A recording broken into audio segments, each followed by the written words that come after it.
Good morning, everyone. This is another DeskSide chat with Judy and Joe.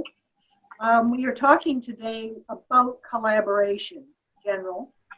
For the first little bit here, let me just remind you, you and your collaborators have about a year now left to decide on and create your entry for the 2021 exhibition. Reimagined, a collaboration with a difference.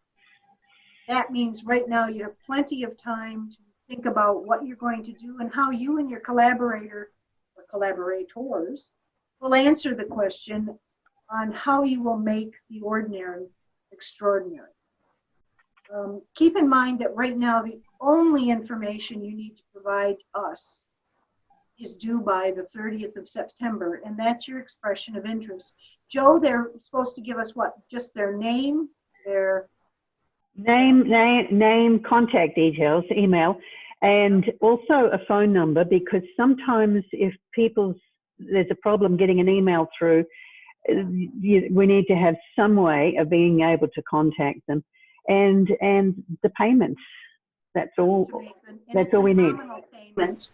And remember, it's the only money you're going to have to pay. And I don't know, kind of at this point might be about what, $30 and. Well, it depends on where you are. It's $50 Australian, and it's done through PayPal. So PayPal, you don't have to worry about the conversion. PayPal makes the conversion for you. And of course, if you're in the Northern Hemisphere, it'd be a lot less. Because of the currency exchange. Yeah. For us buying stuff from the north, it's very expensive because of that. But this is the only payment you make for this whole thing. So, and if there's a couple of you or even three of you doing collaboration, you split that, of course, longer. Well, there needs to be at least two, otherwise it's not a collaboration. Sorry about that. That information, we don't care what you're making. We don't need to know. We don't need to know the title, blah, blah, blah. We just need the fact that you are going to do your expression of interest. You want to be in it, and you pay your little bit of fee. And then your final project, the pictures of your final project are not due until April 30th, 2021. Now, in a way, that seems like a very long time. But in light of the pandemic and all of the shutdown and people busier than usual with other things, it might have worked out really well for us. We have found already now people are beginning to ask really good and timely questions about this collaboration project, and also wondering if their project fits with our parameters. Barbara Lucas, many of you know Barbara from Ontario, Canada, and I think Heather Ritchie from Reith in the UK are thinking about collaborating on a project, which is pretty exciting, and they may even pull in another person. But Barbara asked some very, very good questions in an email to Joe the other day, and we thought that prompted us to want to do this little mini chat and try to address those for everyone. So first question from Barbara really had to do with collaboration in the time of pandemic. The limitations of the pandemic were not in place when we launched this challenge and talked about the virtual exhibition. So we hope that social distancing requirements will be gone by the time this finally evolves. Maybe in 6 months it will be not an issue. We, however, are working under the impression it will be much longer. If it stops, if social distancing is no longer required, well then great. But meanwhile, let's work as if it's going to be in place so that everyone stays safe. So it'll depend on your country and your country's guidelines as to what happens. In 2018, Joe and I collaborated to make a tabletop installation. It was kind of a puzzle. Some of you may have seen it. I posted it as the Textile Tessera. And it was 12 individual pieces that sort of fit together in a puzzle, but they could be moved around. And we launched that. Joe actually took the physical pieces in little nice boxes to Souter Village for the launch. We needed to have, at that point, we felt a on-the-ground, touchy-feely thing, as well as the digital exhibition, so people kind of understood what we were talking about. During that collaboration, Joe lives in Western Australia, which would be, say, California, and I live in Queensland, sort of Virginia, and we can't, and it's about the same distance as it is in the US. It's about 3,000 miles. So we can't get together physically to talk and work on things. We have to do it primarily on Skype. Zoom wasn't available then for us. And we worked with a little crappy outline thing that I made of the puzzle that I made a PDF of, sent to her. And we thought really should have some common elements. So she sent me some of the fabric she thought she might use and some of the embellishments. And I did the same, so that if we wanted to tie this disparate thing together, then we at least incorporated a few bits and pieces that the other person might have used. But talk more about collaboration, Joe, and what are some of the challenges. Well, she was wrong most of the time. The challenge, of course, was back in 2017 when we started the pilot program. The challenge was the distance. It wasn't like it is now. When this one was launched, we thought that people in their neighbourhood could get together. It could be different people from different disciplines. Basically, the first one we did was aimed at rug hooking because it was going to be hooking techniques, and it was going to take traditional rug hookers out of their comfort zone by having to include embellishments. And so this was the reason that we made this piece, the installation that Judy's talking about, was to show the traditional rug hookers that you could do something with additions, and people here incorporate other rug making techniques. Not just so that's really why we had to share some of our material, because while it wasn't to be a piece as such, it had Judy and I both had completely different styles of rug hooking, and so we couldn't just take this, what appeared to me to look like a map of Australia. Her doodle had just enough shapes, and they were sort of the right shape for each state. So in my little mind, I envisaged that as a map. And the first thing was, well, you do the top half, I'll do the bottom half. And then thinking about that, realized that wouldn't look good at all because of the difference in our styles. So we swapped around a few pieces from top and bottom, and then used the same some of the same fabrics and some of the same embellishments, and it made it to look like a more cohesive piece. And the other thing was, it enabled people as an installation on a table to pick it up and look at it, and they were numbered, and they each had a corresponding story. Judy's stories were actually stories about the they had their own stories, and whereas mine was a representation of the landscape. I travel a lot in the outback, and so the colours are what appealed to me, and so that's how I made, they didn't have a story, whereas Judy's did have a story. So anyway, so these were, this is how we approached that.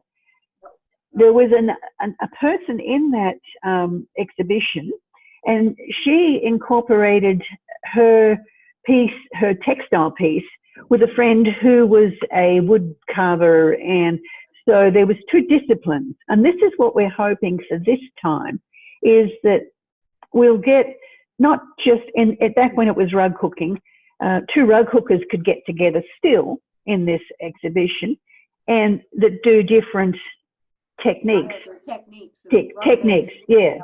So, or Braiding you, or plaiting or yeah, punch needling, whatever. whatever. Yeah. Those are all rug making. Yeah, but we're sort of hoping that people will bring in other disciplines. There's potters and sculptors, and so Welders that, and yeah, wood and turners and yeah. yeah. So the idea on this one is, there's no need at all to show any rug hooking techniques, but there is a need for some sort of textile technique to be seen in the entry. That's about the only. There's no size restriction or anything else, so you want to pick it up from there. So many people we find don't collaborate with other artists. It is a kind of a Zen sort of activity for a lot of people, and that was why we wanted to do this collaborative things to make or encourage people to push their own boundaries and maybe work outside where they're comfortable with another artist, another colleague who does something very different, and yet you still both have to think along the common line to make something that you both see as an ordinary whatever concept, object, and make it extraordinary from your points of view. So it's the final product has to speak to that theme of making the ordinary extraordinary. And that's where it could get really snarly. I mean, the fact that Joe was so wrong was really difficult for me to work with, but it turned out really well because she had these wonderful pieces with Australian landscape colors and textures and stuff, and I had sparkly warkly and bling and feathers and whatnot, but together it worked out as kind of really... Well, we did compromise. We did compromise to some, you can't go into this collaboration idea if you're only going to want to do it your way. You have to be prepared to sort of give in to the other person a little bit. Because what happens when you collaborate is that you're making something that has never been done by an artist you've never met. It's the third artist. It's like those of us who are from different cultural groups, we are considered to be members of the third culture. I'm not American or Australian, even though I hold citizenship in both, but I am a third culture because I'm a blending of that. And that's what is so interesting and will come out of your interaction as a collaborator. And if you pull in a third collaborator, it's going to get extremely interesting. So think in terms of not just the collaboration, you each do something and call it a thing, but you still have to keep that ordinary to an extraordinary transformation. I want to move on to the second question that Barbara had raised. I want to talk about this current exhibition first because this ties all together. 2021 then, the exhibition that we want you to begin to think about now has really thrown up some interesting challenges, primarily because of the pandemic, but also because people haven't been collaborating much. Those of you who are familiar with the many social media, Zoom, Skype, FaceTime, and if you're in another country, there's probably other ways that you can talk, you can email, and you can still physically post stuff back and forth to your colleagues because you have at least a year now to do the final product and get the pictures to us. But it's the pictures I really wanted Joe to talk to because that's what people are going to really be depending on as the sales of their object. I'm not selling it physically, although you can, but to sell it to us that here's a thing we've come up with. Joe, how are we going to get their pictures, when and what? Well, the pictures will have to be high-resolution pictures because this is a juried exhibition. Yep. We've got Janet DeBoer as the juror here in Australia, and in the US is Susan Feller and Jackie Abrams, and both of those artists are members of the Surface Design Organization. So they will be sent the images in a Dropbox folder, and they need to be high resolution images so that the detail shows and allows them to make the selection of actually which of the entries are going to actually show in the gallery, because and it's sort of anymore, I think, that even bricks and mortar galleries, when they have put out a call for entries, you have to send an image to them. So it's important that that image that you send, it's the first look, and in this case, it's the only thing they'll see of your artwork. It needs to be a good high resolution. And it gets confusing when you talk to people who are submitting images for print, because for a print magazine, they talk about dots per inch because they need like 300 dots per inch, because in the more detail later. Yeah, yeah, it's in the printing process. Well, we're not printing, but we still want you to send a high resolution, which is what people think, oh, it's so many megabytes. What we want is those big megabytes. And it's very difficult for the average person to attach that to their email to send as an attachment. So what will happen is when your piece is ready, you'll be sent a link to a Dropbox folder. And all you have to do in your email is open up the link, click on it, the link will open, and then you upload your images, however many you're sending. You might have an overall and a couple of detail shots, and you will pull those, upload from your computer or drag and drop, however you do to move stuff around.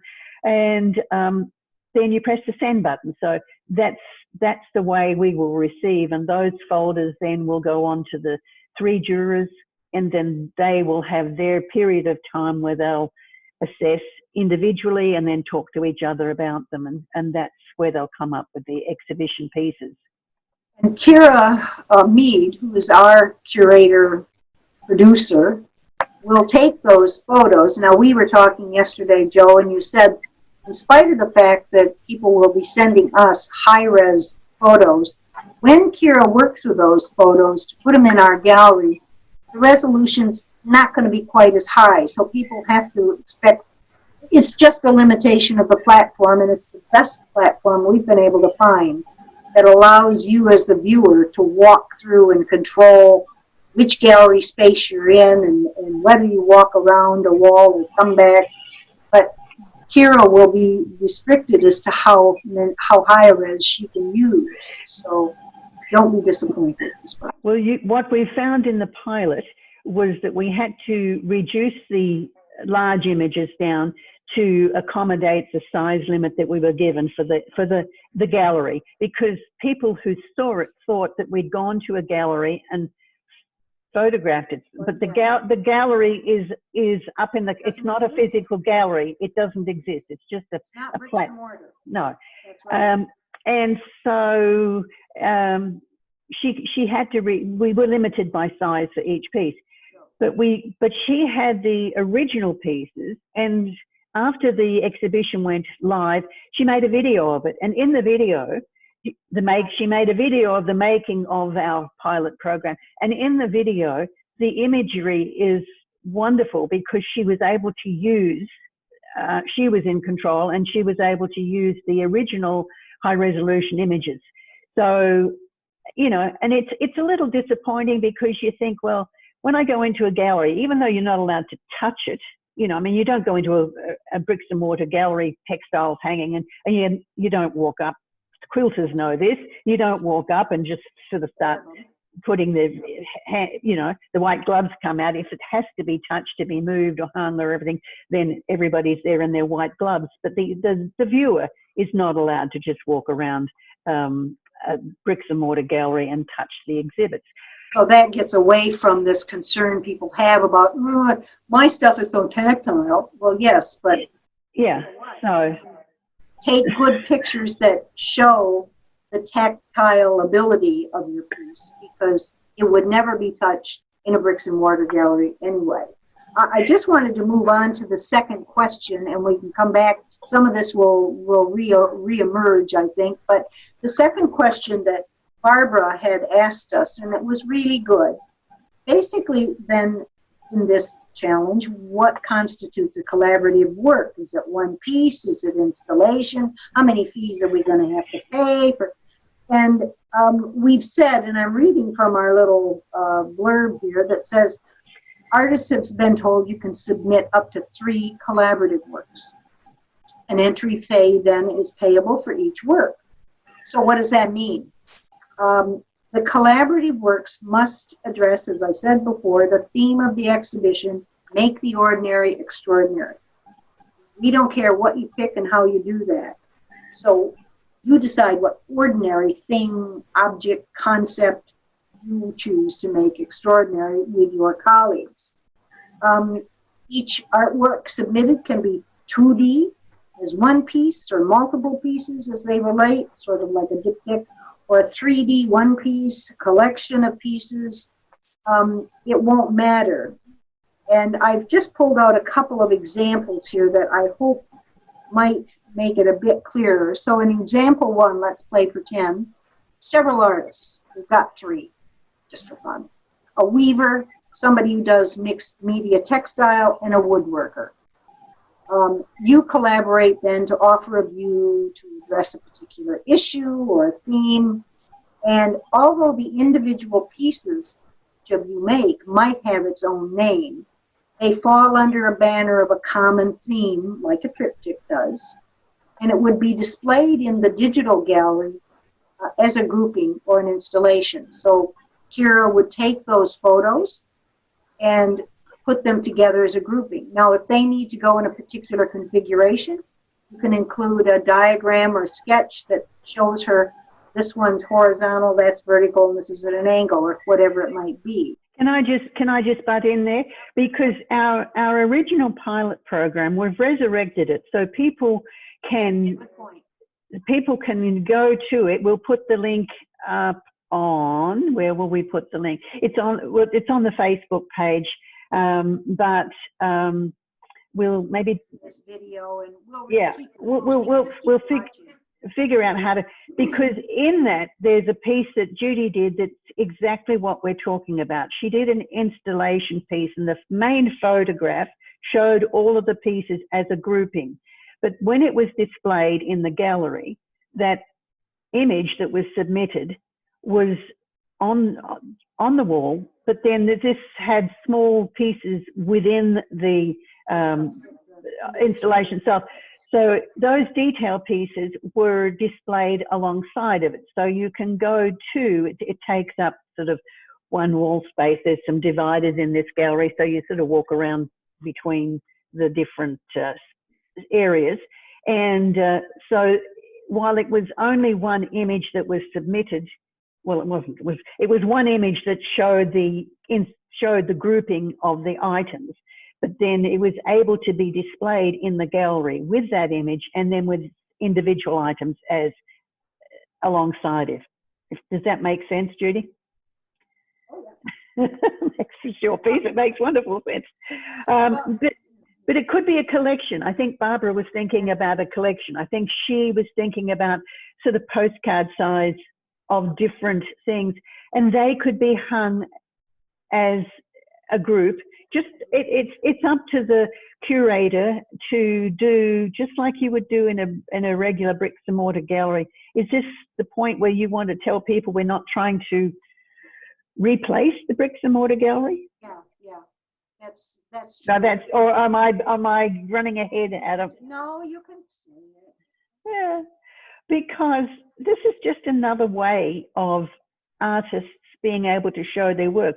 There's always going to be, I mean, everybody enjoys going to the museums and the galleries, and you can wander around, and we're not saying that digitally that's going to be gone past. This is only for times when you physically can't get there. Well, it's another way to enter a global stage with your work digitally. This is a global thing. We've got people from around the world. I'm still hoping that my textile artist from Nigeria will decide to enter. He does some very interesting work, and it's whether or not he will be able to just pull in another colleague to work with him. But so if you are interested in also showing your work in a digital, global way, here's another option. It's all about options for this. I had a second example, but I think Joe has cut it and already talked about it. The bottom line, I think, is that if you want to, if 2 or 3 people and you're each making a thing, either the final thing, the 2 of them together, has to address the theme that we've set. It's got to be an ordinary thing that you've seen as an ordinary thing, and you've somehow made it extraordinary.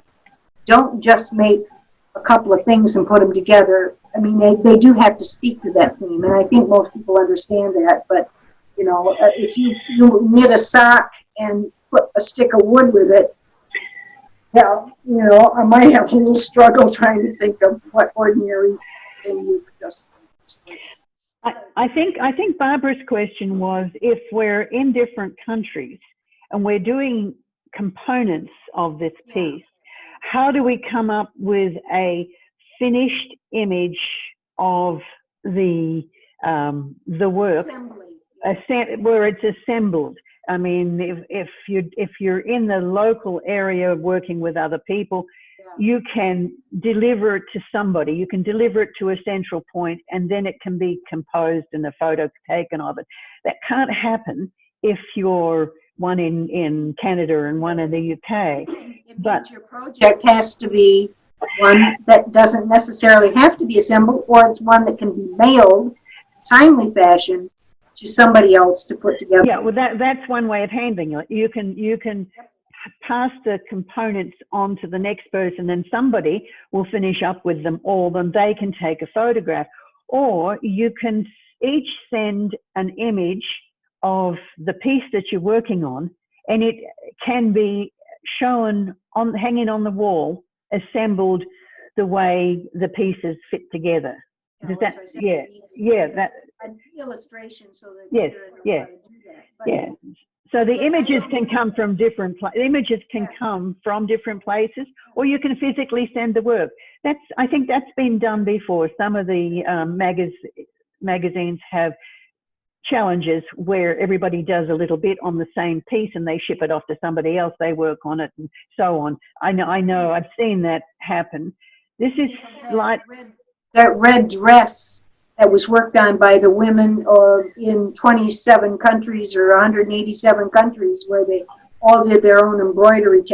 They did their bit and sent it on. So you have that. I don't look at that as a real obstacle. I think it's just another challenge of creative thinking. How do we do this and still produce the final animal? You have a year to do that. So I think we're going to see some very, very interesting works come out of this. And I just wanted to remind people that if this was all too confusing and you really would like to talk to us about your special thing, great. Let us know, let Joe know or me know, and we could have a Zoom meeting with you and your colleague or collaborator or a couple, 3 of you. We just invite you to a meeting and you can ask your specific questions if you'd like. But we really want to make use of these opportunities to try and clarify and answer questions, because this is probably going to be the last time we do this. So we're pretty excited to get this one going for 2021.